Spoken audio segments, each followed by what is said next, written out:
Red marbles ఉన్నాయి, 5 red marbles ఉన్నాయి. ఓకేనా? అండ్ 4 బ్లూ, 4 ఏమన్నాయంట బ్లూ అన్నాడు, blue 4 blue marbles. Then probability that it's blue marble is అంటున్నాడు. ఇక్కడ బ్లూ మార్బుల్ ప్రాబబిలిటీ ఎంత అంటున్నాడు? 5 ఎరుపు రంగు గోళీలు మరియు 4 నీలి రంగు గోళీలు ఉన్న సంచి నుండి యాదృచ్ఛికంగా ఒక గోళీని తీసినప్పుడు అది నీలి రంగు గోళీ అయ్యడం. నీలి రంగు అంటాడు, ఇది నీలి రంగు, ఇది నీలి రంగు, ఇదేమో ఎరుపు, ఎరుపు రంగు గోళీ. అయితే క్వశ్చన్ ఏమన్నాడు మనకి, నీలి రంగు అయ్యే సంభావ్యత ఎంత అన్నాడు.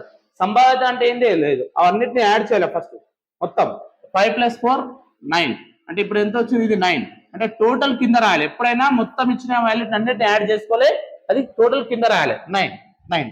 కానీ ఇక్కడ మనకి ఏమడిగిండు, నీలి రంగు గోళీలు అయ్యే సంభావ్యత అంటుండ్రు. నీలి రంగు గోళీలు అయ్యే సంభావ్యత అంటున్నారు. నీలి రంగులు ఎన్ని ఉన్నాయి ఇక్కడ, 4 ఉన్నది, అంటే 4/9. ఆన్సర్ 4/9.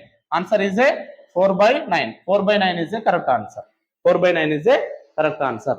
ఒకవేళ ఇదే క్వశ్చన్ ఎరుపు రంగు అంటే ఎంత, 5 బై టోటల్ ఎన్ని 9, 5/9. ఇక్కడ ఎరుపు రంగు అనలేడు మనకు, 4/9 అన్నాడు. అంటే 4/9 అంటే నీలి రంగుకు సంబంధించినటువంటి క్వశ్చన్ అడిగిండు కాబట్టి నీలి రంగు ఫైండ్ అవుట్ చేసినాం.